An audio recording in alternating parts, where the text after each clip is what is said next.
Okay, as a continuation of this topic, I did some more testing, including flat road testing.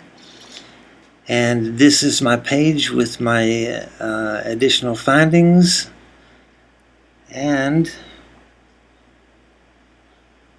this section right here represents the testing I did. I did flat road testing, medium load, which is a slight incline uphill, and high load, which was a steeper part of the uphill section. These are the degrees of ignition timing before top dead center. So you can see this section right here is flat, okay? And this was the synthetic oil. There's two main groups of oil, as you know, the fast burn oils and the slow burn. The slow burn being the fully synthetic or the group 2 oils. So the synthetic I tried was the iPhone Samurai, and it's 100% synthetic. And trying different ignition timing settings on all three of these, I found that it did not need any timing changes for the three. But when I tried Caster 927, which is in the fast burn oil group, it needed the more load it was run at, the more ignition retard it needed. Okay, and so then just going by that and then extending the graph, you can see this would be like the CDI ignition timing curve needed for this type of oil, and this is the timing curve needed for this type of oil.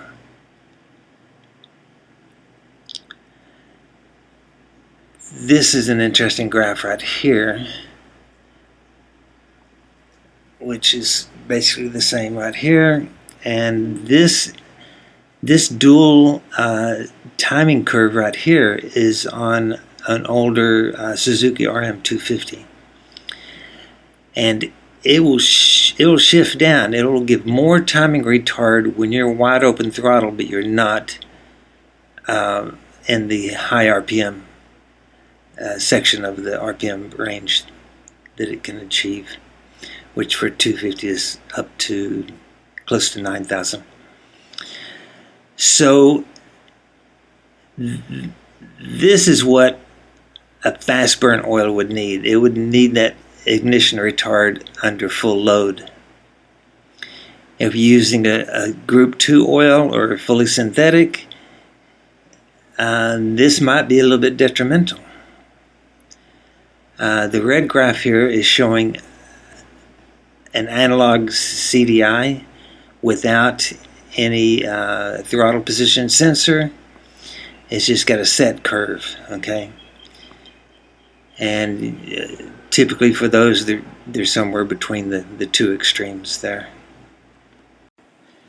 So how that relates to you and me is that this need of retard right here under high load relates to a CDI that is giving that retard at high load.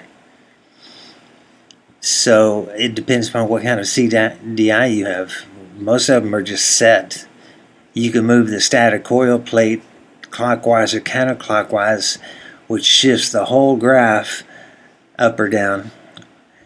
But the ability to change the timing with the load on the engine, that only happens when there's a throttle, at least a throttle position sensor on the carburetor. So you have to know what kind of CDI you have. But like I said, most of them are just set. Most of them are set. So with a set curve, I would probably tend to think that the slow burn oils, the synthetic and the group 2 oils would be better. But as in all things with motorcycles, it's always best to test. Hopefully this video just brings awareness to the differences of the engine oils and how they affect timing. And then when you're aware of that, you can be more apt to notice this detail.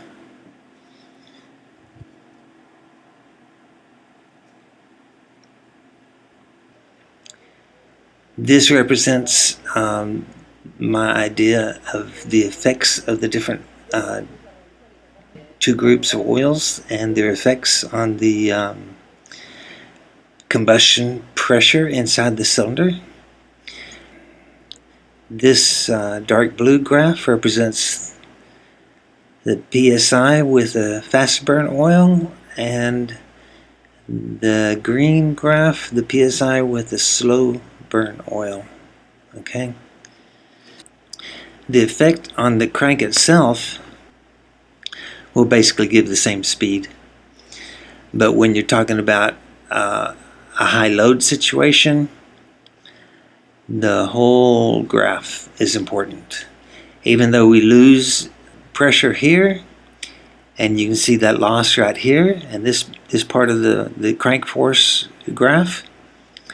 Over here you can see it gains force on the crank for a longer sustained time period, which affects the engine speed or the power under load, which may be relevant to which type of oil you use depending on what type of riding you do.